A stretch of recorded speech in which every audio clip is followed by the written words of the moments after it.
Today we're making stewed tomatoes. My grandmother taught me many years ago, so I really don't have a written recipe with, amounts and times. So as I go along, I'm going to try and write that down for you and we'll post it on the next slide. We're going to start with 20 pounds of tomatoes. I have Romas, so that's what I'm going to use.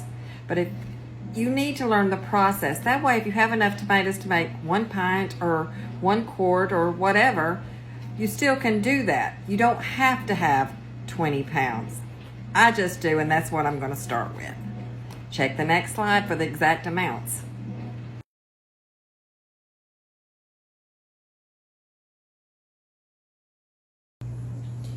You can core and peel your tomatoes, whichever way you find the easiest. I core it and then throw it in a large pot covered with water, and we'll put on the heat on high until the skins look cracked and you can tell they will be easily peeled.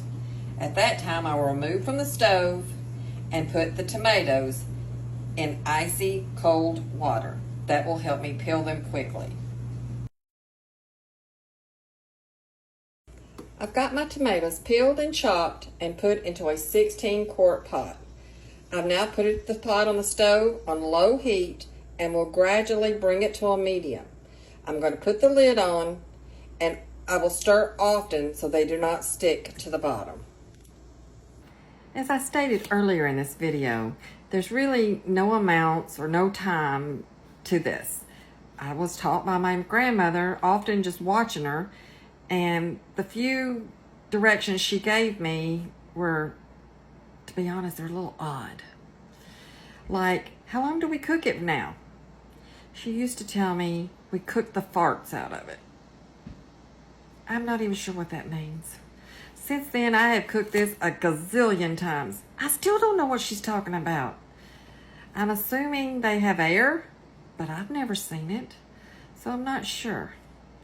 If anybody knows, please comment, because I'd really like to know what she meant.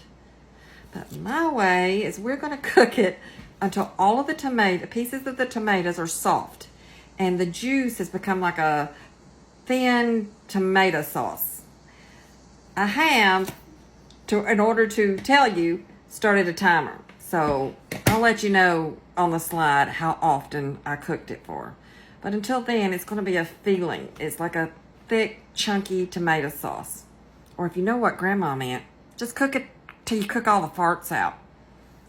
Oh, I love her, but her directions were a little odd. It's taken me 30 minutes to get to this stage, but the tomatoes are not quite soft enough and the juice is still a little bit soupy for my taste. So I'm going to keep cooking and I'll let you know when we get to the stage that I like it. Our tomatoes cooked for 35 minutes. I knew they were done when I could easily cut into one of the tomatoes and it was quite soft. I've checked the pH of my tomatoes and they're 4.18 or 1.19. 4.16, it keeps going down. Anything above 4.6 must go into a pressure canner. But this makes the mark that we can safely put them in the hot water bath. For a hot water bath for quarts, it's 45 minutes. For a pressure canner, it's 11 pounds of pressure for 20 minutes. And as you can see, it's still going down, 4.07. So I will put mine in the hot water bath for 45 minutes. I filled 7 quarts. And to each quart, I've added a half a teaspoon of salt and a half a teaspoon of sugar. I will now adjust my lids and put into the hot water bath for 45 minutes. But like I said, if you prefer the canner, you can use the pressure canner for 11 pounds of pressure for 20 minutes. Our tomatoes are out of the canner and I've canned 7 quarts. I have some left over, probably 2.5 quarts. So what I'll do is heat it and then can it separately in a different batch. I hope that you find this video helpful and thanks for watching.